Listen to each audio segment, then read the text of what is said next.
Bom, e aqui tô eu divagando, já escapei do filme, vamos voltar lá pro filme, né? Tem uma cena em que provavelmente um jardineiro judeu está lá com um saco de cinzas jogando no jardim. Quem gosta de botânica, de cultivo, etc., sabe que as cinzas é um ingrediente importante para enriquecer o solo. A questão é, cinza do que ele está jogando ali? Hã? Eu vou deixar vocês pensando. Como eu comentei, quando eu visitei ali o campo de concentração de Dachau, uma coisa que me marcou bastante foram os os canteiros floridos que tinham lá. Ao contrário do que se pensa, é um ambiente muito bonito. Tirando o interior dos galpões onde está o museu, o redor dele são árvores, canteiros de flores, inclusive tem um bairro. Isso me chamou muita atenção e me lembrou, quando assisti a Zona de Interesse, você tem um bairro colado com o campo de concentração, que ainda é habitado por pessoas ali, alemães, cidadãos lá da cidade. E é um negócio assim, se você... Eu recomendo que vocês façam essa visita, se vocês tiverem oportunidade, e até façam, talvez, sozinhos, para poderem absorver melhor as impressões. Me chocou muito isso, porque eu fui chegando, eu desci da estação e fui a pé até o museu, e passando por ruas e casas, e as pessoas chegando com compras, com os filhos, saindo para correr, estendendo roupa, uma vida normal. E ali do lado tinha esse campo. Esse choque que eu senti, eu vi que o diretor tentou transmitir no filme. O choque entre a casa do Rudolf, da família do Rudolf, toda bonitinha, limpinha, bem cuidada, alegre. Isso que também vamos lembrar, que tinha aquelas crianças sempre correndo, brincando. Era um ambiente feliz. E em contraposição ali naquela zona cinzenta, que quase não aparecia, você tinha um sofrimento estupendo, um dos maiores sofrimentos que a humanidade pôde gerar, que aquilo foi, sim, infelizmente, obra de seres humanos. Não foi obra divina e nem do Tinhoso. Como eu estava falando, esses canteiros ali do campo de concentração, eles, num primeiro momento, eu olhei e achei, nossa, que lindo. E aí tinha a bendita plaquinha do lado contando a história daquele canteiro, que na verdade era o túmulo de milhares de pessoas que foram queimadas e as cinzas foram jogadas ali. As flores ficaram lindas, né? Não é?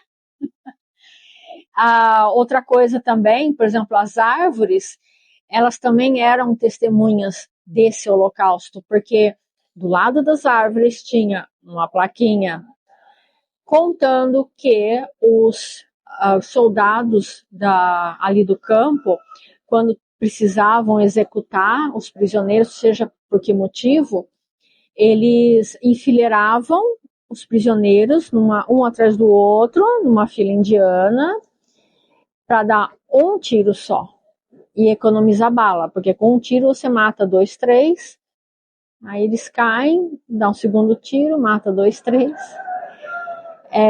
Literalmente uma linha de produção. E é exatamente essa sutileza. Aqueles tiros que a gente escuta ali no filme, provavelmente era isso, eram prisioneiros sendo executados. E fora as chaminés, não é? Que a gente vê ali saindo aquela fumaça e a gente entende o que está sendo queimado ali. Inclusive a própria mãe da Hedwig, quando ela acorda ali no meio da noite e ela vê o fogaréu, né, dos fornos queimando, a gente sabe o quê, né? E nós percebemos ali que ela entende a consequência daquilo que ela até então levava meio que de uma forma mais leve, né? Ela estava orgulhosa que a filha era a esposa do diretor ali do campo de concentração, que é o mais alto posto ali na região. A filha tinha vencido na vida, e ela tinha uma casa, e ela tinha um jardim, e que se dane, os judeus eram chatos mesmo, tá? Estão lá do outro lado. Ali ela percebe o que significa ter entrado lá naquele outro lado. Ela entende um pouco do que é aquele sofrimento e ela não consegue ficar ali. Ela vai embora, ela abandona a filha, ela própria não tem estômago para ficar ali. E no dia seguinte, que a Hedwig acorda e fica esperando a mãe para tomar o café e descobre que a mãe foi embora, aí ela fica, né, revoltada, pé da vida, e acaba destratando a criada que montou a mesa para 2 pessoas, porque era ela e a mãe, e coitada da criada, não sabia que a mãe dela tinha, né, sumido. E aí a Hedwig maltrata a criada, descontando a frustração que ela sentia na pobre coitada.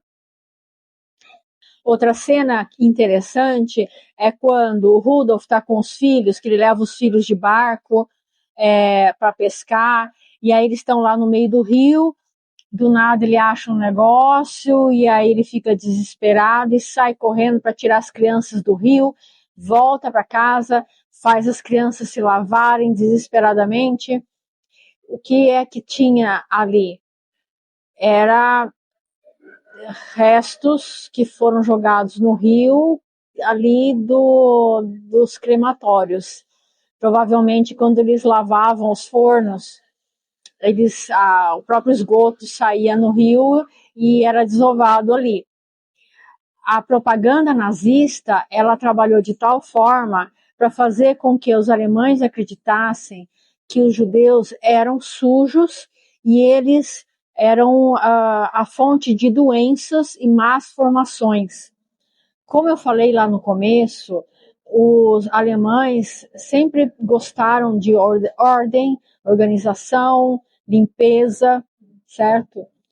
E a forma com que o Goebbels, que foi o responsável pelo Ministério da Propaganda nazista, ele fez para convencer pessoas comuns, como qualquer Fritz, Hanna e whatever, lá da Alemanha, odiassem os judeus a um ponto tal, foi justamente associá-los a uma praga, a baratas, ratos, porque isso é documentado historicamente. A dona de casa alemã era uma pessoa que priorizava a saúde e a limpeza dela e dos filhos, da família. Se associasse os judeus a alguma coisa suja e que pudesse contaminar a família, imediatamente seria um movimento instintivo, não seria racional até. Eles iriam combater os judeus, que é o que fizeram, eles denunciavam. Era extremamente perigoso para qualquer pessoa que tentasse ajudar um judeu, guardar a pessoa dentro de casa, esconder. Porque se fosse pego, aliás, se desconfiasse que estivessem guardando, escondendo um judeu, o seu vizinho iria denunciar você. Foi essa sacada que o Goebbels teve e que fez com que funcionasse tão bem a máquina de destruição nazista. E dentro disso daí, não vamos nos esquecer, não foi só lá na Alemanha. Muitos outros países da Europa, se eles não realmente entregavam os judeus para o exército alemão, eles faziam vistas grossas caso o exército alemão fosse lá e pegasse os judeus. Vamos voltar ao meu assunto lá do começo do vídeo. Muitos judeus eram ricos, eram pessoas influentes na sociedade, não vou falar só também de dinheiro, vamos falar de cultura. Então, sei lá, diretor de teatro. O cara era judeu e tinha talento.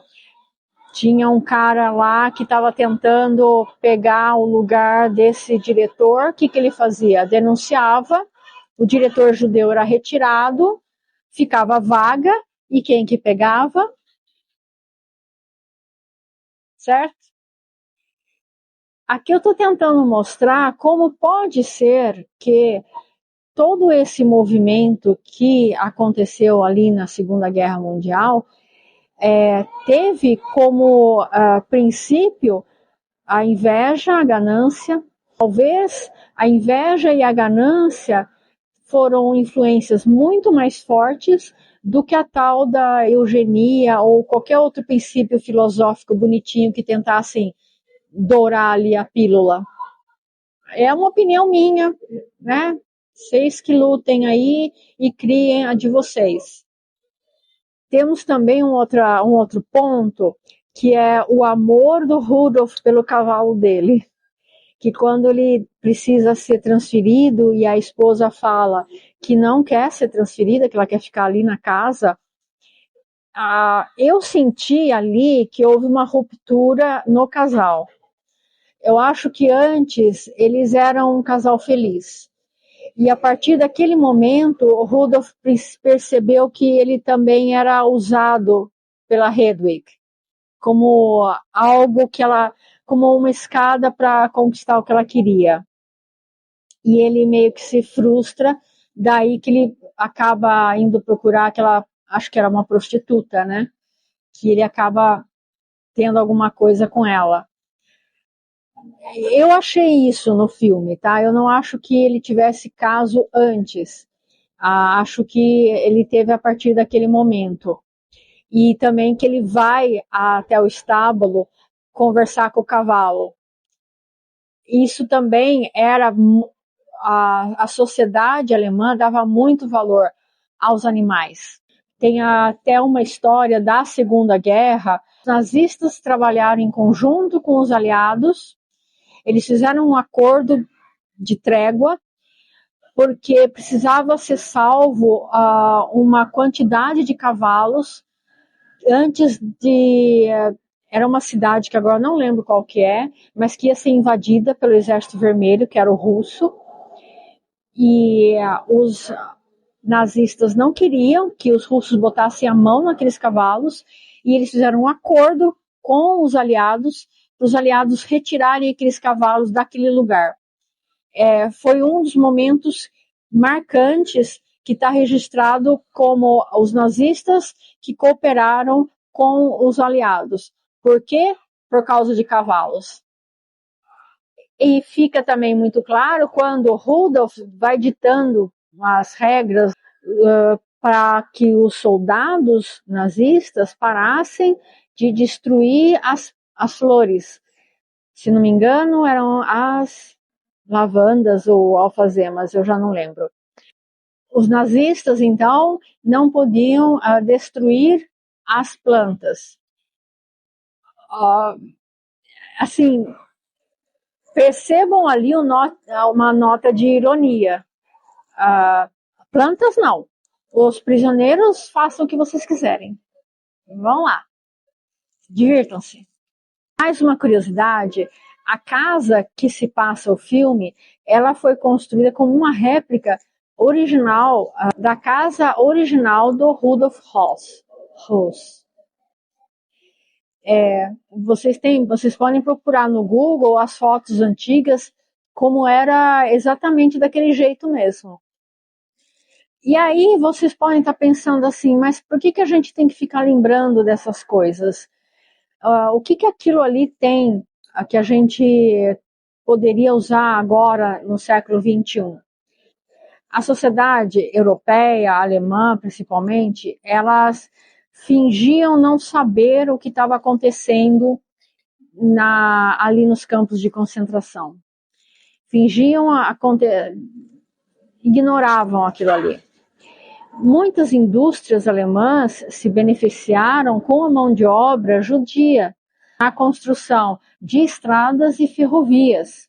Existem vários livros de sobreviventes ali que contavam como eles eram obrigados a abrir estradas, cavar túneis para passar trilhos. Enfim, muito do progresso da Alemanha acabou se montando em cima do sofrimento desses prisioneiros. E que ninguém fazia perguntas.